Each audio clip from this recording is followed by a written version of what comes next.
ये राजभवन है जहां महामहिम राज्यपाल का आवास है और उस आवास के सामने ये धरना प्रदर्शन चौक है या स्थल है जहां आमतौर पर एक आध दर्जन से थोड़ा कम लोग यहां या उससे ज़्यादा यहां धरना प्रदर्शन पर बैठे रहते हैं। कई संगठन कई दिनों से कई महीनों से यहाँ धरना दे रहे हैं।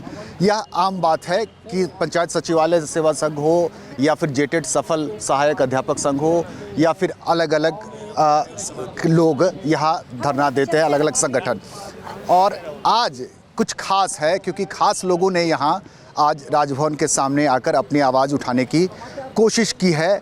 ये शहीद परिवारों के वंशज हैं। शहीद टिकैत उमराव स्वतंत्रता सेनानी जीतराम बेदिया, शेख भिखारी और जयमंगल पांडे के 4 वंशज यहाँ पहुँचे हैं। खबर यह भी है कि बिरसा मुंडा सिद्धू कान्हू के वंशज भी यहाँ आने वाले थे लेकिन किसी कारणवश वो नहीं आ पाए। लेकिन वो लोग भी कभी कभी रहकर यह आवाज़ उठाते हैं कि सरकार उनकी नहीं सुनती, उनकी सुध नहीं लेती है। चलिए सुनते हैं जयमंगल पांडे के वंशज से। क्या नाम हुआ, अपना परिचय देते हुए आप क्या बताना चाह रहे हैं या राजभवन आकर?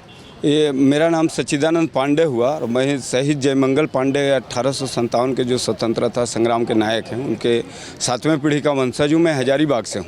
आज राजभवन के पास आकर हम लोग एक डिमांड राज्य सरकार, केंद्र सरकार और राजभवन से भी कर रहे हैं कि 1857 की क्रांति की जब बात आती है तो हम लोग बाबू वीर कुंवर सिंह, लक्ष्मीबाई जैसे कई वीर पुरुष हैं जिनका नाम आता है। लेकिन झारखंड में एक बहुत बड़ी लड़ाई है जिसको कोई जानता ही नहीं है। इसका राष्ट्रीय मानचित्र पर नाम होना चाहिए। चतरा एक गवाह है जहाँ शहीद जयमंगल पांडे, नादिर अली के साथ 150 भारतीय सैनिकों को एक साथ फांसी पर लटका दिया गया।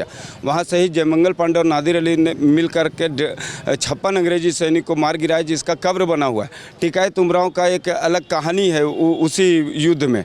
शेख भिखारी का भी एक अलग कहानी है। अगर आप पूरा देखेंगे तो 700-800 टुकड़ी सेना इन लोगों के साथ थी और बोला जाता है कि अगर चतरा का युद्ध अगर सफल हो जाता, शहीद जयमंगल पांडे, नादिर अली, टिकैत उमराव, माधव सिंह, चमा सिंह, विश्वनाथ सहदेव और पांडे गणपत राय लोग के नेतृत्व में, तो देश आज़ाद 1857 में ही हो जाता। इतनी बड़ी कहानी हम राष्ट्रीय मानचित्र से भी अछूता और यहाँ के सरकार के जो गुमनामी के तौर से देख रहा है। तो आज हमको बताने का आपके चैनल से हमको मौका मिला है तो हम बताना चाहते हैं कि आज उनके वंशजों को कोई सरकार सुध नहीं लिया। आज बिरसा मुंडा के गाँव लोग जाएंगे, 100 लोढ़ा के चल देंगे, लेकिन उनका जो आज भगवान बिरसा मुंडा बोला जाता है, लेकिन उनका जो परिवार है 4th ग्रेड का नौकरी दिया है जूठा उठाने के लिए और ये करने के लिए। क्या भगवान के वंशज को इस तरह से किया जाए? क्या आज 2 रूम का एक रूम दे दिया गया है उसका नीलांबर पीतांबर के वंशज को? क्या वो बाथरूम जैसा 2 रूम सरकार को देना चाहिए? क्या एक इंदिरा आवास भी बनता है तो बढ़िया बन जाता है किसी का। और स्वतंत्रता सेनानी परिवार के, हम लोगों के परिवार का स्वतंत्रता सेनानी में नाम तक नहीं डाला गया अभी तक। कई एक बार हम लोग सरकार के यहाँ चक्कर लगाए।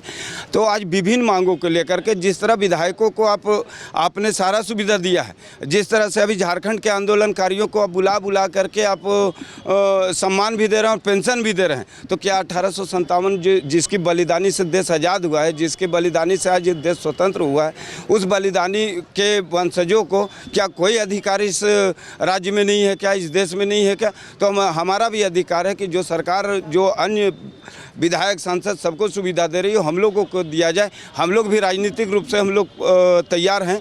हम लोग राजनीतिक रूप से भी हम लोगों के बीच आएंगे।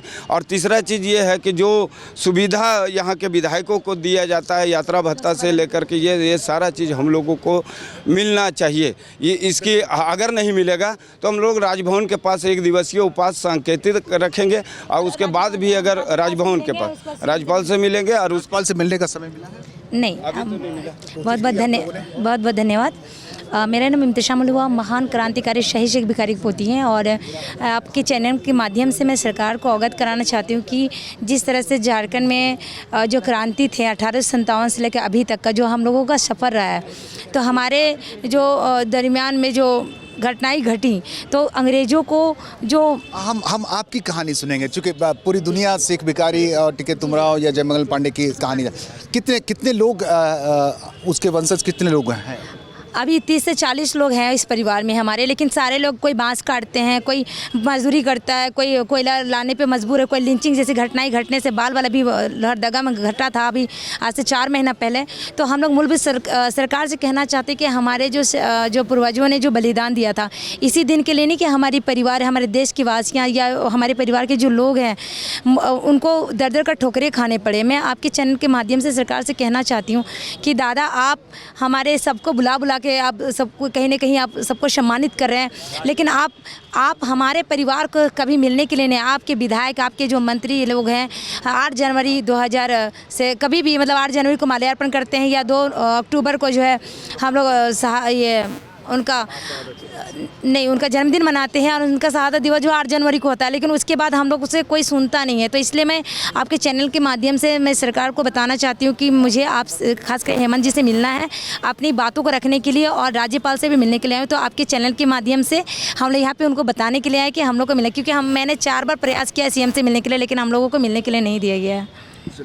टिकैत उमराव के आप 7वें वंशज, 5वीं पीढ़ी के वंशज हैं। मैं अमित सिंह हूँ, मैं शहीद टिकैत उमराव सिंह का 5वीं पीढ़ी का वंशज हूँ।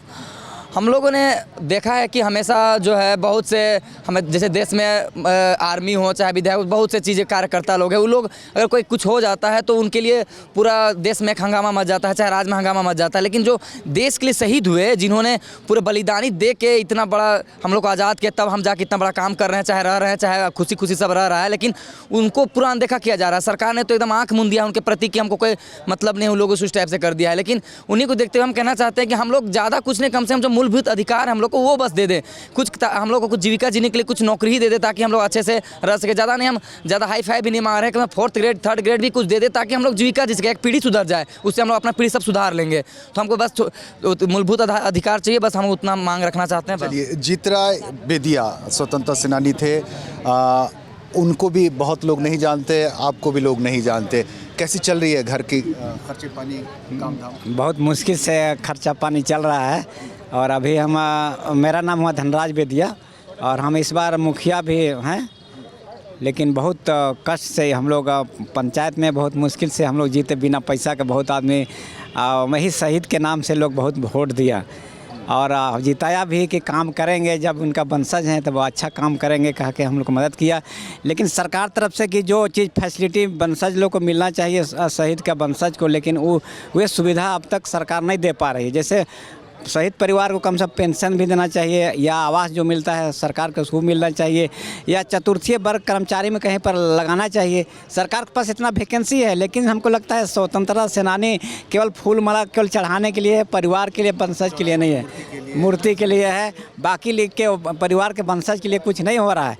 लेकिन हम सरकार से ही मांग करते हैं, केंद्र सरकार और राज्य सरकार से, कि कम से कम उसके परिवार को आपका पेंशन दिया जाए, या फिर उसके बाद उनको जो आपका चतुर्थीय वर्ग कर्मचारी होता है उसमें अगर जगह दिया जाए, इसके लिए हर तरह का सुविधा दिया जाए जो सरकार से दिया जाता है।